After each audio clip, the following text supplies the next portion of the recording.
Surya school விட்டு வந்ததும் egg role மாதிரி வந்து கேட்டிருந்தான். அதனால் சப்பாத்தி போட்டு அதுக்குள்ளே எக்கு வந்து ஸ்டஃப் பண்ணி கொடுத்துருந்தேன்.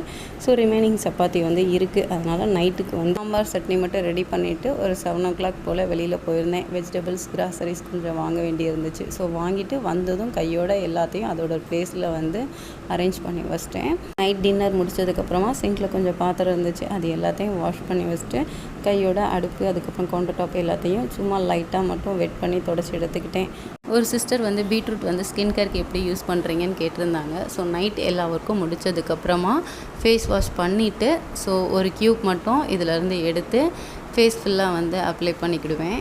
அப்ளை பண்ணிவிட்டு ஒரு 5 minutes அப்படியே விட்டுருவேன். ஸோ அதுக்கப்புறமா ஜென்டிலாக வந்து ஒரு ஸ்க்ரப் கொடுத்துட்டு ஃபேஸ் வாஷ் பண்ணிட்டா வந்து முடிஞ்சிடும். ஸோ இவ்வளோ தான் என்னோடய ஸ்கின் கேர். இதை கன்சிஸ்டன்ஸாக யூஸ் பண்ணும்போது கண்டிப்பாக வந்து ஒரு பெஸ்ட் ரிசல்ட்ஸ் வந்து கிடைக்கும். யூஸ் பண்ணி பார்த்துட்டு எப்படி இருக்குன்றதை கமெண்டில் சொல்லுங்கள். See you in next video. Bye.